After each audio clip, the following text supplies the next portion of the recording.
آیت نمبر 16 وَإِذَا اعْتَزَلْتُمُوهُمْ وَمَا يَعْبُدُونَ إِلَّا اللَّهَ، اور جب کہ تم چھوڑ چکے ہو ان کو اور ان لوگوں کو اور جن کی وہ اللہ کے سوا عبادت کرتے تھے، یعنی کہ یہ آپس میں کہنے لگے کہ اب ہم جب کہ ان لوگوں کو چھوڑ ہی چکے ہیں، جو جن عقیدے پہ وہ لوگ تھے، فَأْوُوا إِلَى الْكَهْفِ، تو پناہ لو ایک غار کی طرف، یعنی کہ انہوں نے آپس میں ڈیسائیڈ کیا کہ ایسا کرتے ہیں، اب جب ہم ان کے دین کو چھوڑ ہی چکے ہیں گے تو اب ہم ان کو چھوڑ کر یہاں سے نکل جاتے ہیں گے، ہم نے جو بات ان تک پہنچانی تھی پہنچا دی، اب یہ ہٹ درمی پہ اترے ہوئے ہیں اور یہ ہمیں بھی ہمارے دین سے ہٹا دینا چاہتے ہیں، یا نہیں تو ہمیں ختم کرنے کی کوشش کریں گے، کیونکہ دکن بادشاہ دھمکیاں دے چکا تھا۔ تو ینشر لکم ربکم من رحمتہ، ینشر لکم، تمہارا رب پھیلا دے گا، وسیع کر دے گا، یعنی یہ لفظ جو ہے نشر سے ہے، اور نشر کرنا کیا ہوتا ہے؟ پھیلانا، بات کا پھیلانا یا کپڑے کا پھیلانا، بارش کے لیے بھی یہ لفظ استعمال ہوتا ہے اور اللہ کی رحمت کے لیے۔ ینشر لکم ربکم من رحمتہ، تو تمہارا رب تمہارے لیے اپنی رحمت پھیلا دے گا۔ وَيُهَيِّئْ لَكُم مِّنْ أَمْرِكُم مِّرْفَقًا، اور تمہارے معاملے میں اللہ تعالیٰ تمہارے لیے مرفقہ، نرمی کا معاملہ کرے گا، یعنی سہولت کا سامان اللہ تعالیٰ پیدا فرما دے گا تمہارے لیے۔ تو یہ جب اپنے آپ سے دونوں جو مطلب گروہ تھا اصحاب کہف کا، وہ آپس میں ایک دوسرے سے ڈیسائیڈ کر رہے تھے کہ جب تم اپنی قوم کے معبودوں سے کنارہ کشی کر ہی چکے ہو تو اب جسمانی طور پہ بھی اپنے آپ سے ان کو علیحدہ کر لو۔ اس کے بعد چنانچہ وہ ایک غار میں جا چھپے، اور اس کے بعد جب ان کے غائب ہونے کی خبر مشہور ہوئی تو تلاش کیا گیا، لیکن وہ لوگ بالکل ناکام رہے۔ جس طرح نبی اکرم صلی اللہ علیہ وسلم کی تلاش میں کفار مکہ غار ثور تک تو پہنچ جانے کے باوجود بھی، جس میں آپ صلی اللہ علیہ وسلم اور ابوبکر صدیق رضی اللہ عنہ موجود تھے، ناکام رہے تھے وہ لوگ، اسی طریقے سے ان کی قوم بھی انہیں نہیں ڈھونڈ سکی۔ اچھا، اس آیت سے کیا پتہ چل رہا ہے ہمیں؟ کہ اللہ تعالیٰ کے لیے بعض وقت انسان کو کچھ نہ کچھ چھوڑنا پڑتا ہے گا، لیکن انہوں نے یہ کہا نا کہ جب تم ان کو چھوڑ ہی چکے اپنی قوم کے عقیدے کو،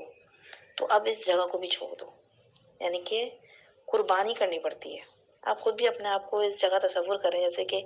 ان کے گروپ کے ساتھ آپ موجود ہیں گے اور ہم ڈیسائیڈ کر رہے ہیں کہ اب کیا کریں، ہماری پوری قوم ہمارے خلاف ہے کھڑی ہوئی، اور بادشاہ نے تو ہمیں دھمکی دے دی ہے کہ واپس دین اپنے ہمارے مذہب پہ آ جاؤ، نہیں تو تمہارا خاتمہ کر دیا جائے گا۔ تو اس وقت انہوں نے اللہ پر توکل کیا، ان کا پورا اللہ پہ توکل بھروسہ تھا، دیکھیں تبھی اللہ کی مدد ان کے لیے آئی، لیکن اس کے باوجود انہوں نے ظاہری اسباب اختیار کیے، ظاہری طور پہ کیا کرا کہ اب ہمیں اس قوم کو چھوڑ کے نکلنا ہوگا، بیٹھے نہیں رہے۔ یعنی بعض جگہ یہ چیز کیا ہوتی ہے، خودکشی کرنے کے مترادف ہوتی ہے کہ انسان اللہ پہ توکل اس طریقے سے کرے اور بیٹھا رہے وہاں پہ کہ نہیں اللہ کی مدد خود ہی آئے گی، نہیں، انہوں نے اسباب اختیار کے، ہاتھ پاؤں چلائے اور قربانی کری، کچھ چھوڑا۔ اور جب انسان اللہ کے لیے کچھ چھوڑتا ہے تو اللہ تعالیٰ اس کے لیے آسانی پیدا فرما دیتا ہے، ٹھیک ہے؟ تو اللہ تعالیٰ نے ان کے لیے فائدے کا ذریعہ، فائدے کا سامان سب فراہم کرا، جو ہم یہ اگلی آیتوں میں پڑھیں گے۔ تو ہمیں اگر واقعی میں ہم چاہتے ہیں کچھ پانا تو کچھ پانے کے لیے کچھ دینا ضرور پڑتا ہے گا، کچھ چھوڑنا ضرور پڑتا ہے گا، کچھ قربانی کرنی پڑتی ہے، بعض وقت اپنی خواہشات کی قربانی کرنی پڑتی ہے، بعض وقت کوئی ایسی چیز جو اللہ کی نافرمانی کی ہے لیکن ہم اب تک انجانے میں اس کو پسند کرتے تھے یا اس میں ملوث تھے، تو اگر واقعی میں اللہ کی طرف بڑھنا ہے گا تو اسے چھوڑنا بھی پڑے گا۔ لیکن زمین کو جب تک دانہ نہیں ڈالیں گے تو اس میں سے کچھ اگ سکتا ہے کیا؟ تو جانور کو جب تک چارہ نہ کھلائیں تو کیا وہ جانور دودھ دے گا؟ اسی طریقے سے آپ دیکھیں گاڑی میں جب تک آپ پیٹرول نہ ڈالیں تو کیا گاڑی چل سکتی ہے؟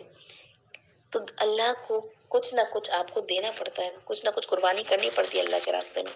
تب جا کے اللہ تعالیٰ آپ کے لیے مزید راستے آسانی کے فراہم کر دیتا ہے گا۔ لیکن یہ ایک بہت ہی مشکل اور کٹھن وقت ہر ایک کی زندگی میں آتا ہے کہ جب اس کے سامنے حق واضح ہوتا ہے، حق کھلتا ہے گا، تو اب حق کیا ڈیمانڈ کرتا ہے گا؟ وہ حق ڈیمانڈ کرتا ہے کہ اس حق کو اپنا کر انسان باطل کو چھوڑے،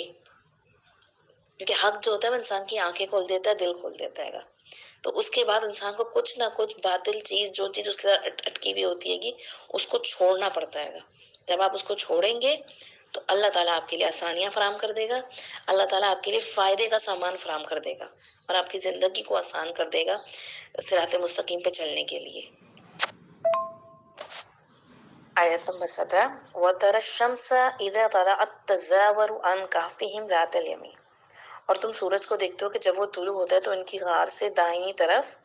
ہٹ جاتا ہے، یعنی ہٹ کر نکلتا ہے۔ ذات الیمین، یہ ذات جو ہے نا یہ زیارت سے ہے۔ زیارت کیا ہوتی ہے؟ ملاقات۔ تو سورج جو ہے وہ مطلب جھکتے ہوئے اس طریقے سے نکلتا ہے،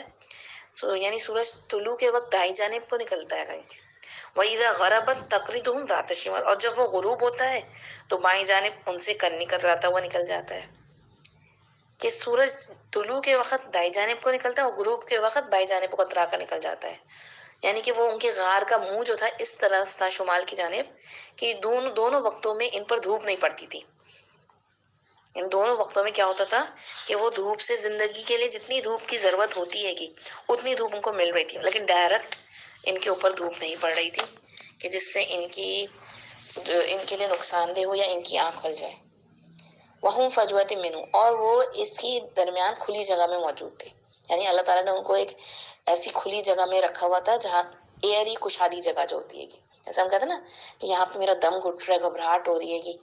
تو ایسا نہیں تھا، بلکہ وہ غار کے اندر ایک کھلی جگہ میں موجود تھے، اور ان کو دھوپ بھی مطلب سورج جو تھا وہ غار کا منہ اس طرح تھا کہ ڈائریکٹ دھوپ اندر نہیں آ رہی تھی، لیکن جتنی زندگی کے لیے دھوپ کی ضرورت ہے اتنی ان کو مل رہی تھی۔ تو ذالک من آیات اللہ، اللہ تعالیٰ کیا کہہ رہے ہیں؟ یہ اللہ کی نشانیوں میں سے ہے، یعنی سورج کا اس طریقے سے ان کی خدمت کے لیے معمور ہونا، ہوا کا اور کھلی جگہ، یہ سب چیزیں کیا ہیں؟ یہ اللہ تعالیٰ کی نشانیاں آئیں گی کہ اللہ تعالیٰ نے ہر چیز پورا دیکھا ان کے لیے ایک ماحول، ایک نیچر پرووائڈ کیا ہوا ہے گا۔ من یہد اللہ فہو المہتدی، اور جسے اللہ ہدایت دیتا ہے وہی ہدایت یافتہ ہوتا ہے، یعنی اللہ تعالیٰ نے انہیں ہدایت دی تو وہ ہدایت پا کر قربانی کر کے جب اس جگہ پہنچیں گے تو اللہ تعالیٰ نے ان کے لیے سارا آسانیوں کا معاملہ فراہم کر دیا۔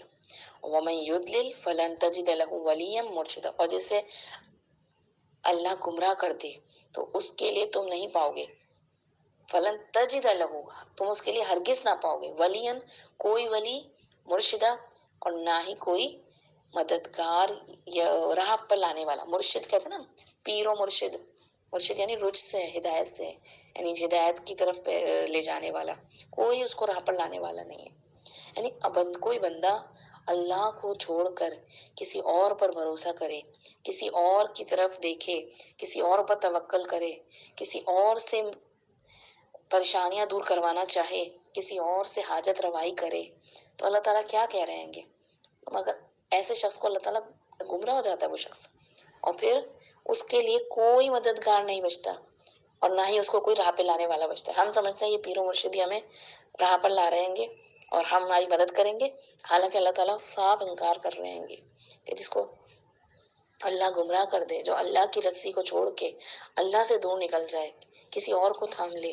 تو اس کے لیے نہ تمہیں کوئی مددگار ملے گا اور نہ ہی تمہیں کوئی راہ پر لانے والا ملے گا۔ تو اس آیت سے بھی ہمیں یہی پتہ چل رہا ہے کہ اصل ہدایت جو ہے اللہ کی ہدایت ہوتی ہے، اور دنیا کی ہر شے جو ہے وہ اللہ تعالیٰ نے انسان کے لیے مسخر کی ہے، لیکن وہ شے انسان کے لیے فائدے مند جبھی ثابت ہوتی ہے گی جب وہ بندہ اللہ کے راستے پر چلتا ہے۔ دیکھیں نا، پورا نیچر ان کو جو پرووائڈ کیا جا رہا ہے گا اسے کیا پتہ چل رہا ہے گا، حالانکہ وہ سو رہے ہیں گے لیکن ان کی پوری حفاظت کی جا رہی ہے ہر طریقے سے۔ تو کب کی جا رہی ہے؟ جب وہ اللہ کے راستے پر ہیں۔ اللہ ایمان بچانے کے لیے وہ اپنا سب کچھ داؤ پر لگا کر، سب کچھ چھوڑ کے، اپنی عیش و عشرت وغیرہ سب چھوڑ کر آ گئے ہیں گے۔ جیسے دقیانوس بادشاہ تھا نا، اور اس کے پیروکار تھے، تو وہ ہدایت سے محروم رہے اور وہ کامیاب نہیں ہو سکے، ان کو صحیح ہدایت نہیں ملی، راستہ نہیں ملا۔ اسی طریقے سے کوئی بھی شخص جب اللہ کو چھوڑ کے کسی اور راستے کو اختیار کرے گا تو خواہ وہ کوئی دینی اعتبار سے انسان غلط شرک و بدعت میں پڑا ہے، خواہ وہ دنیاوی اعتبار سے کہ اللہ کو بھول کر دنیا میں اتنے مگن ہے کہ نہ نمازوں کی فکر ہے، نہ اپنے رب کو راضی کرنے کی فکر ہے، نہ حلال حرام کی تمیز ہے، تو کوئی بھی راستہ انسان اگر اللہ کو چھوڑ کے اللہ کو بھلا کر اختیار کر رہا ہے گا تو ایسا شخص کبھی بھی راہ پر نہیں آ سکتا، راہ پانے والا نہیں ہے، وہ کامیاب نہیں ہو سکتا۔ آیت نمبر 18 وَتَحْسَبُهُمْ أَيْقَاظًا وَهُمْ رُقُودٌ، اور تم سمجھ رہے تھے، یعنی اگر تم انہیں دیکھو تو تمہیں سمجھتے کہ وہ جاگ رہے ہیں حالانکہ وہ سو رہے تھے۔ یعنی اللہ تعالیٰ یہاں پہ کیا بتا رہے ہیں کہ ایقاظ یقوز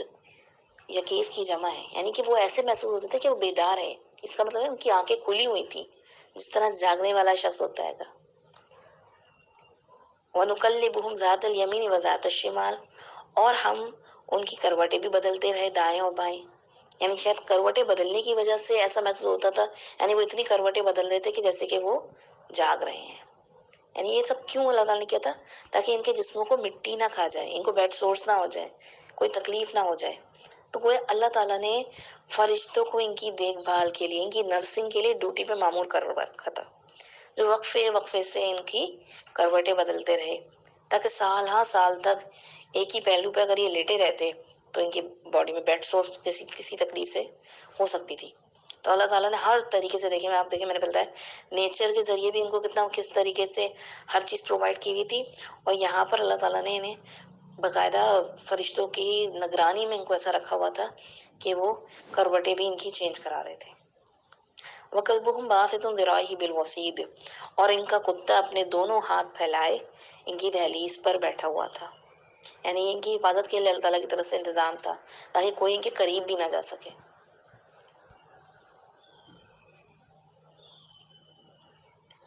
اللہ تعالیٰ کی طرف سے جب یہ لوگ نکلے تھے تو ان کے ساتھ کہا جاتا ہے کہ کتا بھی ان کے ساتھ ہو گیا تھا.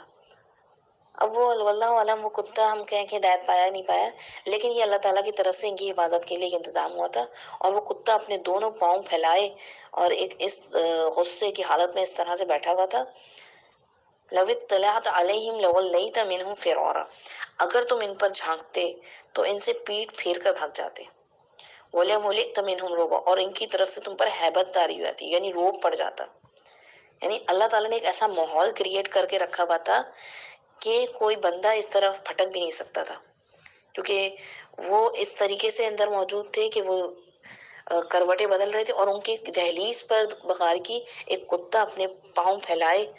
بیٹھا ہوا تھا، اور ایک دہشت کا سا منظر تھا